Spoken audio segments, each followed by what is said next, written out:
All right, hi everyone. So last time we left, we were gluing up the pieces for the trough, and you should have the pieces for the V-blocks glued in place. Okay, so that's where we're at now.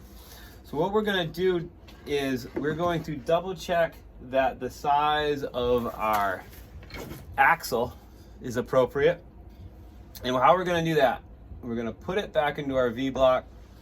And we're gonna double check that when we put everything together that it's still not sticking out on this side or this side if we have it centered.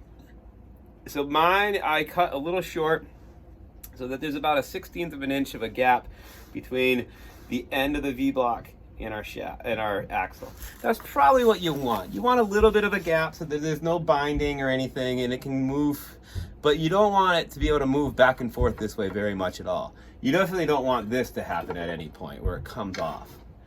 Now, what are you going to use to put these on? There's a couple different options. The remainder of this wood that we also made our V-block on, we could cut a piece this length, the length of our V-block from here to here, and cover that up.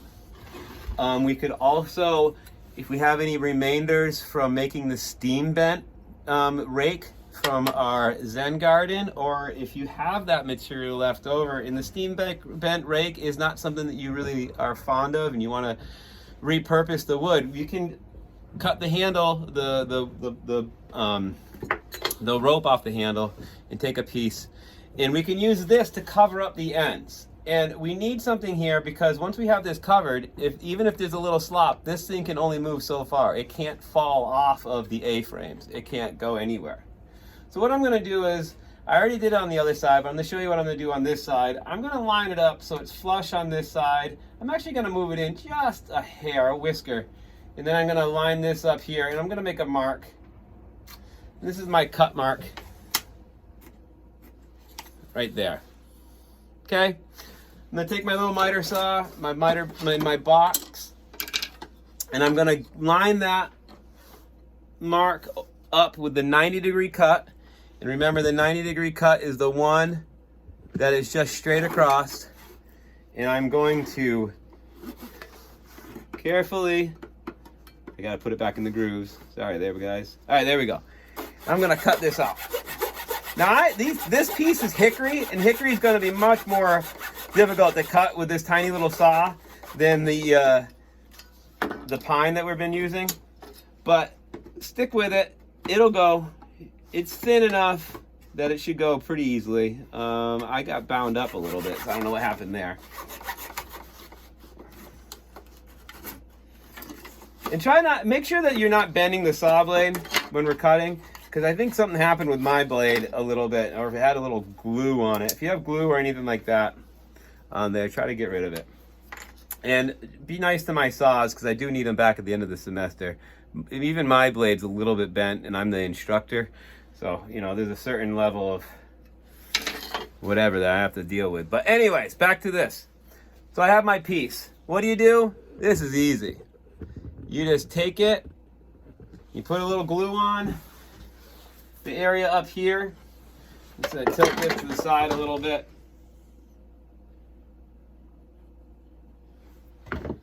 Slap some glue on. And then you have to figure out a way to hold this in place. Now, you're at home, you don't have good clamping things at your disposal, so this might be a little bit of a pain in the butt for you. If you have stuff in your garage that your parents use for different projects, feel free to go grab it. For example, a lot of you guys might have some simple wood clamps, like the one I'm gonna go grab right now. They're just what we call squeeze clamps in the shop. If you have something like this in your garage, it's probably ideal for the job. And I can just take this, and as you squeeze the handle, the jaws get closer and closer and closer. And I just take it, and I make sure that my piece is lined up where I want it to be. And I just squeeze the handles until I get some clamping pressure down there. Now, I don't imagine many of you guys have these. Some of you guys do, but most of you probably don't. So what can we use?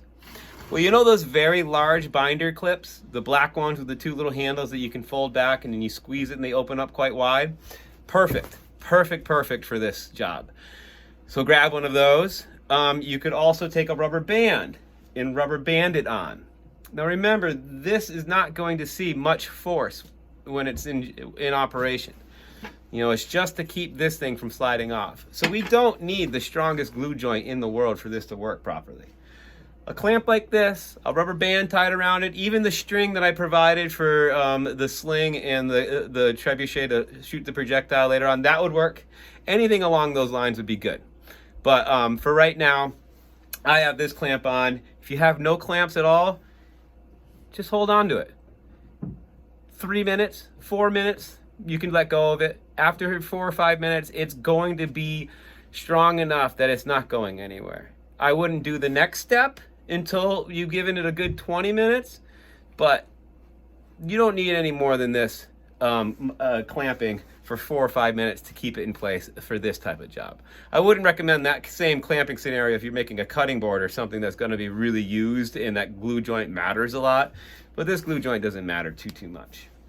While this is drying, we're going to start laying out where our trough in the pathway for our sling and projectile is going to go. So let me readjust my tripod here. The trough fits in the middle. And this is going to be a little tricky for me. So what I'm going to do is I'm going to actually take this off for right now.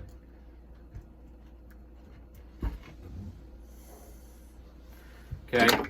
And like I said, you're going to have to do this later on when the glue dries. But I'm just going to take it off and I'm going to re-glue that as soon as I'm done with this little demonstration. I'm going to put my swing arm in place and make sure that it's sitting down into both V-grooves. If I put this down, I put the tip down before I put this into the V-grooves, it can be sitting up. And if you look, this one, watch this side right here. As I move, if I straighten out the tip, it goes into place. Make sure that it's in place. If you do this next step with it up here, your thing's gonna shoot crooked for forever. So line it up so that the swing arm is in position, and then take your trough and lay it across your 3 bottom support pieces and line it up as best you can. Now I'm looking down the line in this direction right now. I'm looking down the line and I am seeing it line up pretty well, but look at it from both directions. Okay, so I'm gonna get behind my camera and look down the line, and I can see that it's actually quite a bit off center on this side. Okay, so we look down the line on both sides and we get it all lined up. And once you got it lined up, and it is more important to look at it this direction. Looking at it from this side, you can really line this. See how I can line this up with this. This is what I'm looking for. Once you have it lined up, make 3 marks on one side. 1 mark here, oops, it shifted. 1 mark here, 1 mark here, and 1 mark there. Those 3 marks are going to tell us where this needs to be when we glue it up. Okay? Now before I do anything else, I'm going to make another mark right here. This tells me how far back this needs to go. Now if I put this back in, this gap between my swing arm and my trough on the side here, this needs to be between 1.5 inches and 1/2 inch, 1/2 inch to 1 inch gap here, because we're going to put a triggering mechanism here, and it needs to be able to contact the side of our swing arm one way or the other. So we're going to put a trigger on here at some point. So let's keep it about 1/2 inch to 1 inch away from the end and make a mark here when that's there. Okay?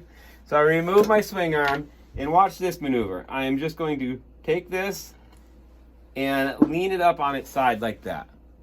I'm not taking it out, I'm just leaning it up on its side. Why? Because I have the marks right here, here, and here. I know where this edge should fall back down. And by leaning it up, I haven't moved it anywhere. So the distance between right here and the mark that I just made, and I just moved it, that's where the glue needs to be. So I'm going to take my glue, I'm going to glue it down there. And if I do this quick, I can still use the glue I have on my little side piece that I took off up here. So I'm going to do this kind of quick. Now I line up my mark here with the front of my my last support, my bottom support, and then I line up my trough with those 3 marks this way and this way. Line it up, mark here, and mark here, and then I lined it up with this mark there. This does not need any weight. It will be fine the way it is. If you're a experienced woodworker and just heard me say that and be like, oh, you always clamp a glue joint, or you always, yeah, true. But right now, where this is, the chance of you trying to put something heavy on here and you drop it or something and it just breaks everything apart is much higher than the chance of this thing just breaking off someday later on. It's gonna be sitting flat down. All the force that will ever be applied to it will be this direction. Maybe a little bit side to side, but we have 3 good locations where a decent amount of glue is applied. This is gonna be a strong glue joint regardless of clamping or unclamping, okay? So finally today, if you look back on the plans, and again, November 16th, I believe, was the date that I shared the plans with everyone. They show the end of our swing arm, and their swing arm looks quite a bit different. But the one thing that I did want you to look at is 1 inch in from the end. See where I put that little mark? 1 inch in from the end, in halfway up between here and here, the center of it, this direction, and 1 inch from the end, we make a mark. And I got one made right there. We need to drill a hole. Now, if you have only the hand drill that I provided, drill that hole as best you can. Make sure that you go in a little bit and then come back out to evacuate the chips, because if you don't, it will bind and you might actually break the drill bit free inside of your little dowel that I provided. And make the hole and then go back and forth into it a little bit. Try to widen it out. You know, maybe try to go at a slight angle. Be gentle, but go at a slight angle. Try to widen it out because we need to fit a string through that hole. If you have a cordless drill or any other ways of means to make a hole that's a little bit bigger, by all means, make a hole that's bigger. Make like a 1/4 inch hole. That'll be really easy to pass the string through. The 1/8 inch hole is going to be really difficult. But here's a trick, and I haven't tried it yet, but I think it's going to work. If you take your hand and cup it over this area after it's done, in the hole, there's going to be a 1 inch, an 1/8 of an inch hole right here, okay? If I cup it over like this, and I hold it up to a vacuum cleaner, the suction end of a vacuum cleaner, I might be able to feed the thread in from the other side. All of the air from the vacuum cleaner is going to be trying to get sucked through this hole.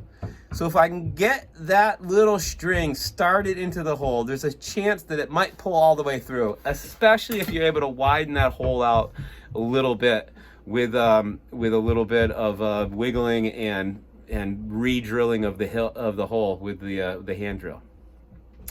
If you can't do that, and that's something that is a real nightmare for you to work on, Monday of next week, I'll make sure that I have something at the school that you can work with, that we can fix it. But I think that's going to work, so I'd like you to try it over the weekend. Okay? All right, that's all I got for you today. Be nice to each other. A lot of crazy stuff going on in the world, so let's all just be nice. We'll start at home. If everyone's just nice to the people that they see every single day, if everyone did that, pretty soon everyone's just being nice. Wouldn't that be crazy? That'd be crazy. So I'm gonna start off with just being nice to everyone I see today. Maybe if half the world does that, the place would be twice as nice. All right, peace out, everyone.